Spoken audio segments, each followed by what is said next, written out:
Yes, it has been a busy week of issues affecting the human condition across the nation and right here in Wisconsin, from gay rights to racism, gun control, and health care. Get ready for a half hour of free-flowing perspectives from our panelists tonight. And later, Rick Horowitz sheds personal light on immigration reform. Hello, I'm Mark Siegrist, filling in for Dan Jones. Joining me in the studio, longtime newspaper columnist Joel McNally. Avi Lank, retired business reporter, co-author of The Man Who Painted the Universe, published by Wisconsin Historical Society Press. And we're joined by communications and public relations professional Denise Callaway. Already, let's get started. Supreme Court this weekend, starting the weekend by ruling which in effect legalizes gay marriages throughout all 50 states.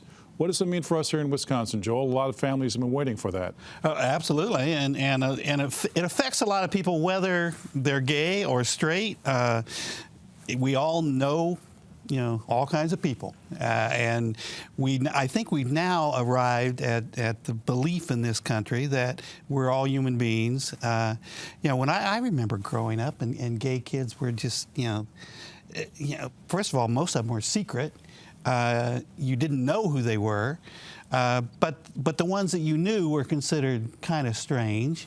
And then as people started sort of becoming more open and feeling more comfortable to become more open, we all found out that these are members of our families. Right. These are friends of ours. These are people we work with. It's not like they're aliens from some other planet that's dropped here.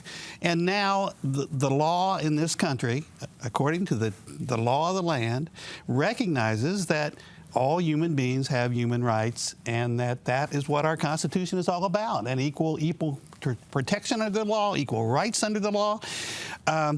The Supreme Court didn't exactly rush into this. They let a lot of states, deal with it, individually, and some of them did it well, and some of them did it not so well.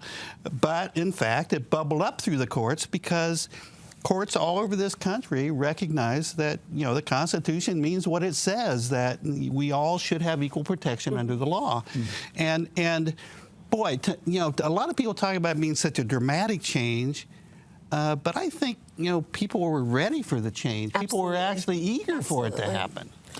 People were ready, Denise? I think in what way? People were ready because I think that we have, as a society, evolved in our thinking in terms of understanding that at the heart and core, there are certain things that we all want and that we all want to be able to have in our lives and to fulfill because we value them. There was some discussion that I heard today going back to the Loving case back in the 1950s, which really finally made it legal in terms of the eyes of the Supreme Court for people of different races to marry. So we have evolved, and I think that it's not just, it is important, of course, in terms of the equal protection under the law, but it's also, as the justices who wrote in favor of and ruled in favor of gay marriage being legal in every state wrote, we're talking about really fulfilling a human desire that is so important to people. And why should we deny that ability to fulfill that desire to a class of people simply because of their gender and whom they choose to love? So I think that as a nation, and we see it in polling, we really have begun to see that this is not an issue of whether or not somebody's gay or straight, they're black or they're white, but it really is equal protection and the ability to fulfill something that is important to people, not just emotionally, but also legally. People need to be able to have the legal right to care for someone that they love and care about, regardless of their race, regardless of their gender. And I think, the Supreme Court was quite frankly, a couple of years behind where most Americans feel. So what the Supreme Court has done is to validate what people feel. And I think that there are many folks who are surprised over the last couple of days about what the Supreme Court has done. with gay marriage and then with Obamacare. Okay, now that it's legal, Avi, how is this going to change the everyday perception of family in the workplace, in the schoolhouse, Well, legally, in the neighborhoods? legally, it's going to. Legally is one thing, but attitudes are something different. The Supreme Court doesn't change people's attitudes. All you have to do is go back and look at the Roe versus Wade. You know, they thought they had. I was thinking about this. There have probably been only a handful of cases where the Supreme Court has sort of stepped in and thought of settling a social issue, put it all aside. You can go back to Dred Scott. They thought they had settled the question of slavery and it would stay out of the political system, and guess what? The Civil War resulted. Roe versus Wade didn't seem particularly controversial at the time it was decided, but it's led to a whole series of political and legal discussions ever since. And my own, I'm very happy about this decision. I think it was long overdue. It really does confer dignity, as you have been saying, as my colleagues have been saying. But I wonder if now we're not going to start to see a whole bunch more cases show up. I'm not a lawyer, but as I understand the decision, it said that if you're going to have marriage between men and women, then you've got to have marriage between women and women and men and men. There are probably some parts of this country, and there are probably some states in this country, are going to decide, fine, we're not going to issue marriage licenses to anybody. Now, just a second, and instead you can have a civil partnership, and we will leave marriage where it ought to be in the hands of churches and religion. There's also, I don't think that's a good idea, and I suspect the Supreme Court would, but it might happen. The other thing that you're hearing some discussion about is the question of, can you force people to to follow this? I think it's sort of hysterical, hysterically funny and hysterically wrong to think that now a Catholic priest is going to have to marry a gay couple. No. They can do what I did. I got married in a civil ceremony, and I've been married happily for decades. It doesn't, but there is going to be some friction. There is going to be some gray, and the Supreme Court's going to have to decide that. But let me, and in fact, we could tell there's friction, because just today, as this decision is celebrated all over this country. Not by our government. You have overwhelmingly the Republican candidates for President of the United States, including our governor, saying very nasty things about it. Right. And one of the things that Governor Scott Walker said about it, of course, was that the idea that a court anywhere, even the majority of the court that settles the law of the land, could somehow compel people to accept something. Well, that's not what the decision does. The decision allows people to marry. No one's being forced to marry anyone of the same sex. They've created this. There's a lot of hate around race, as Denise mentioned, and this issue of gay rights. There's a lot of hate whipped up in this country, and it's being whipped up politically by one party. But I think we need to be really... And it's not compelling anybody to do anything. If you don't believe in gay marriage, you don't have to marry anyone gay. It is disingenuous at its kindest words that I would use, for people to say, well, we don't like this, we just need to change the Constitution, the U.S. Constitution. You don't go around changing the Constitution because your own personal beliefs were not upheld by the Supreme Court. Particularly when what was upheld was equal rights. That's right. I mean, you don't do that because it doesn't fit your political point of view. And that to me is... If there's something dangerous that's kind of lurking in this, there is. It is that idea that, well, the Supreme Court did this, we don't like it, so we're just going to go back and change the Constitution. That's a very slippery slope that you begin to take a look at. Then you're going to start to say, well, if states don't like certain things, they can just go back and change their state constitutions. We have to realize that Wisconsin in did this that. country, It didn't work. It didn't. And I think what we have to realize is that, and we tend to be so short-sighted about this in our nation in particular, because we are a young nation, that our forefathers and those foremothers who were allowed to have any kind of influence, and there weren't many of those, forebearers. They were really thinking about what needed to be done if you were going to form a true democracy. It wasn't perfect. There were some things in what they did that were wrong, but they tried not to take a look at things issue by issue in the heat of the moment. Well, you know, And I think that is a mistake that we make, where we instantly say, if we don't like something, there's got to be a remedy to change it. there have to be, though. Joel points out that this is now a political issue, that he kept going with what I was saying. There have to be some creative legal mind somewhere trying to figure out how to get it back into the courts. Except they're on the losing end. They and might they be, have but been. you know what, Joel? It They doesn't have make been. any difference if what they're trying to do is keep the base fired up. Let me mention religion, because we haven't much.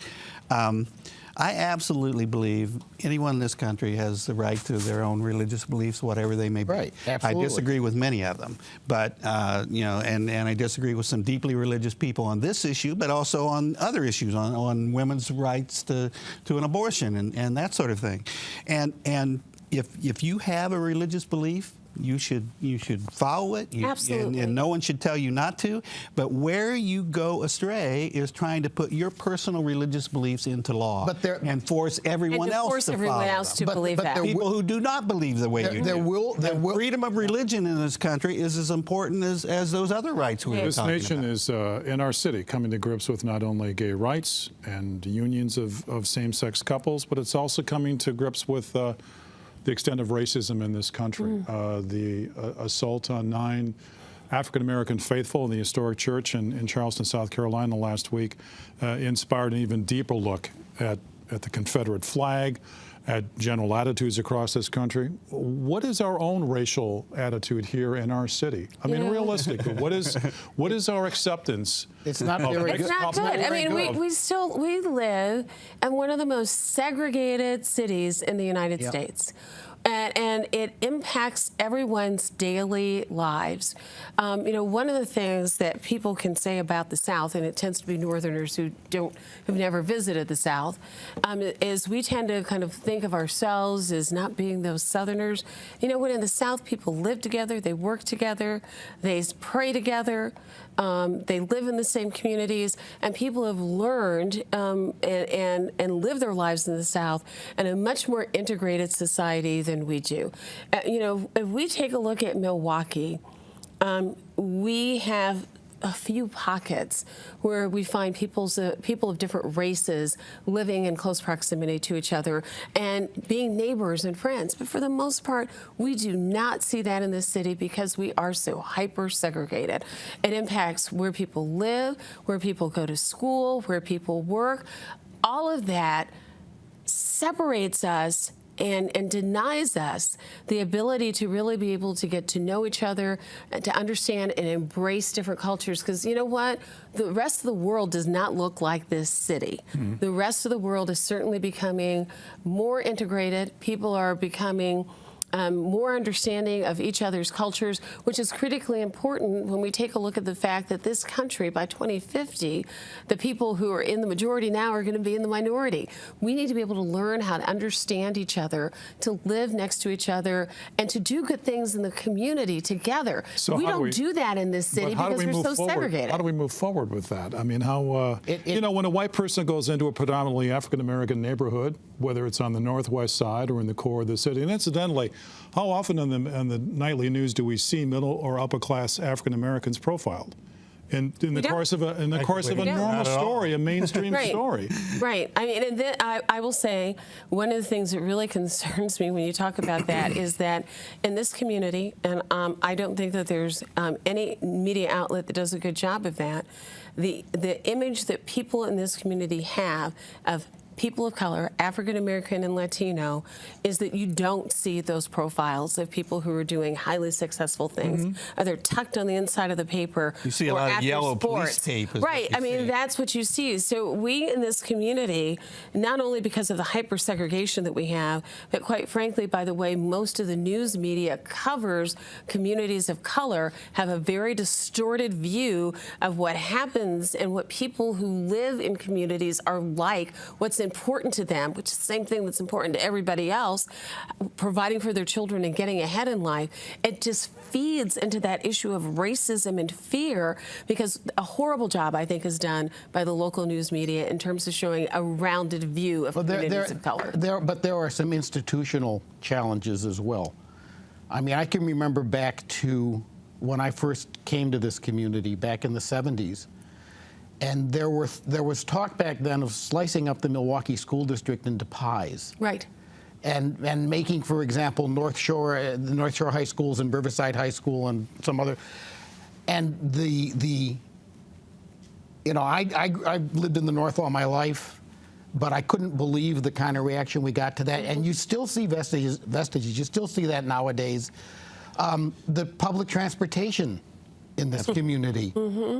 There's all kinds of things where, in my own opinion, if you scratch the surface of some public issues, what's lurking below it is fear of the other, and trying to maintain these historical patterns that are there for whatever reason they're there. Can you give us your thoughts? Then we need to move on to the. Yeah, I got to say something about leadership, political leadership, and politics, like I usually do.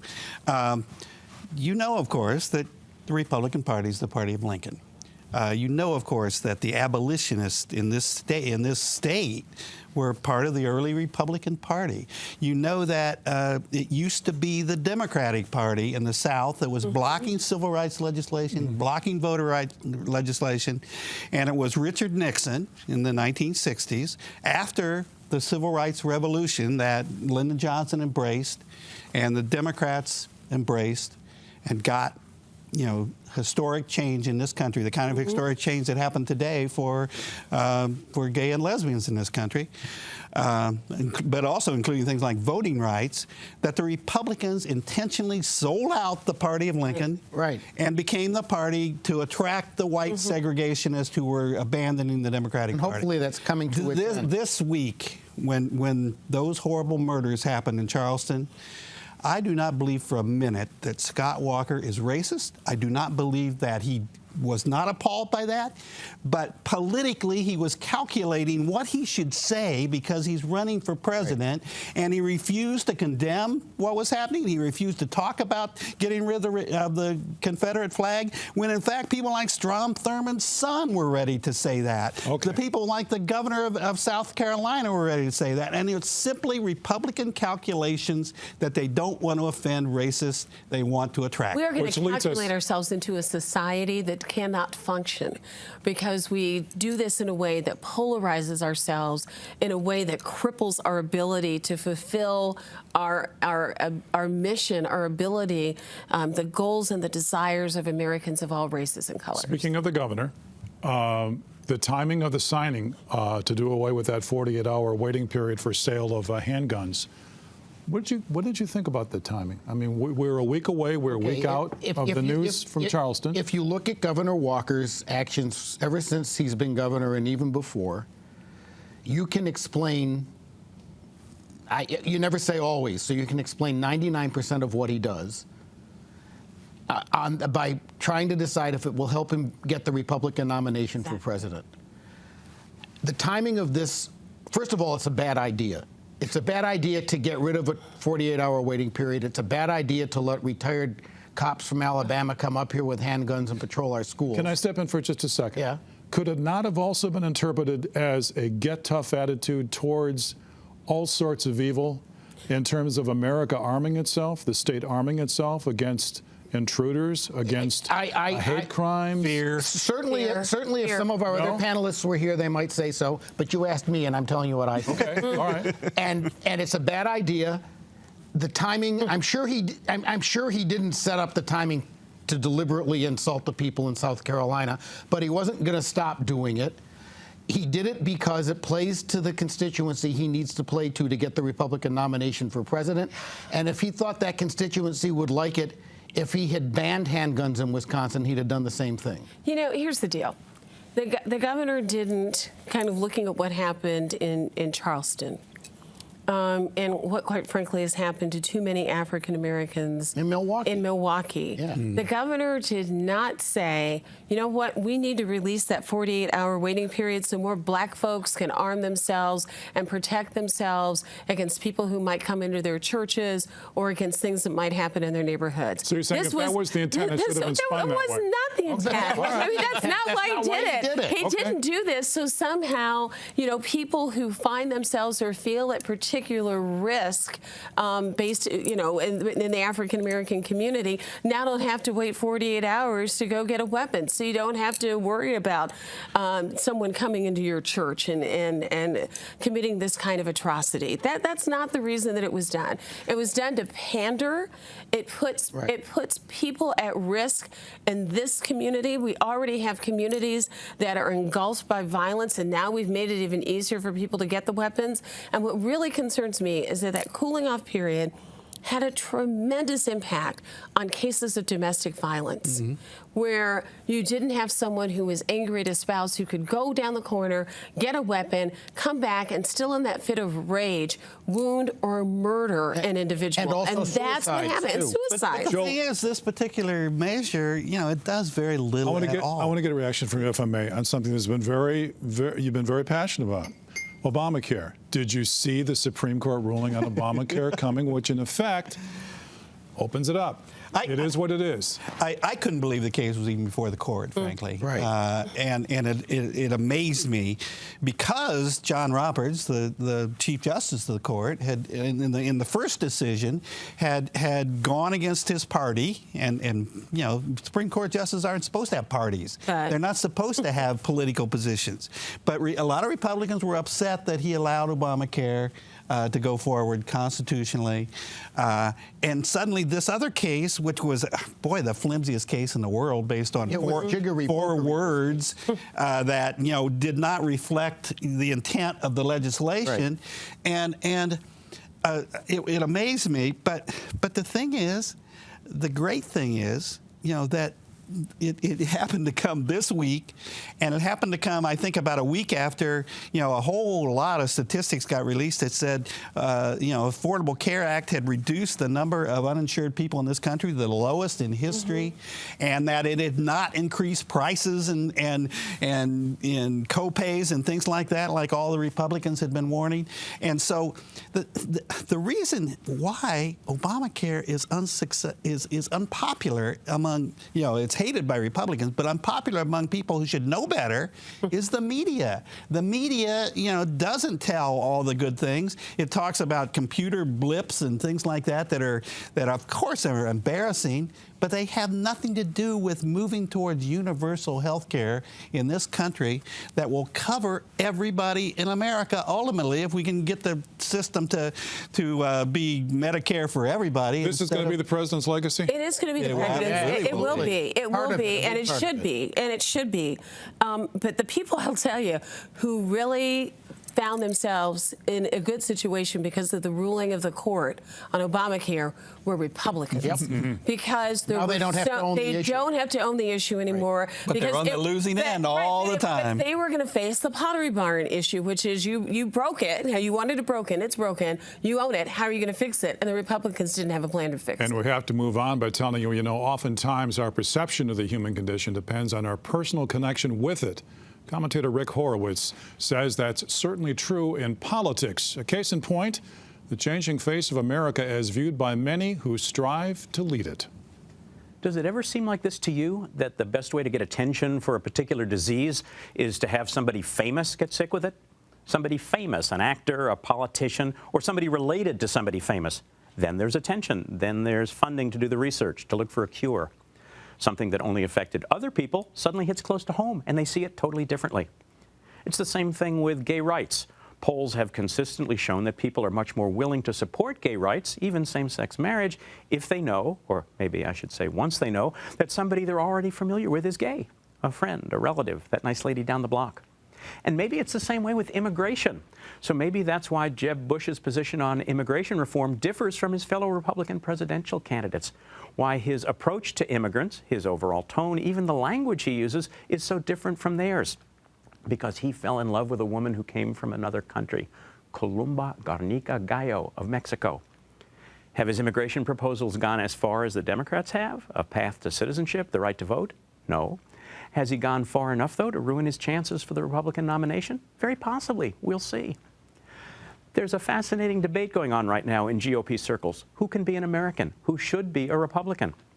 On one side, Jeb Bush, who recognizes America's evolving identity, more immigrants from more parts of the world, and who says the party should accept it, even embrace it, because it's the right thing to do and because it's the only way for the party to survive.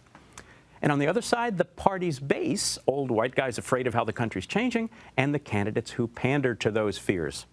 Jeb Bush says we have to reach out to people who are different from us. He's the one using Spanish in his speeches.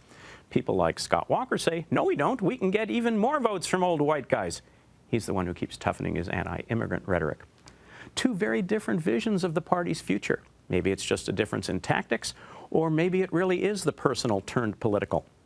After all, Jeb Bush is married to Columba. Scott Walker is married to right-wing radio. That is how it's in our... Rick, thank you so much. We appreciate your thoughts as always. Thank you for the chance to sit in while Dan's away. We learned a few things and covered some ground. We covered some ground this week. It's been busy. Have a great weekend, everyone.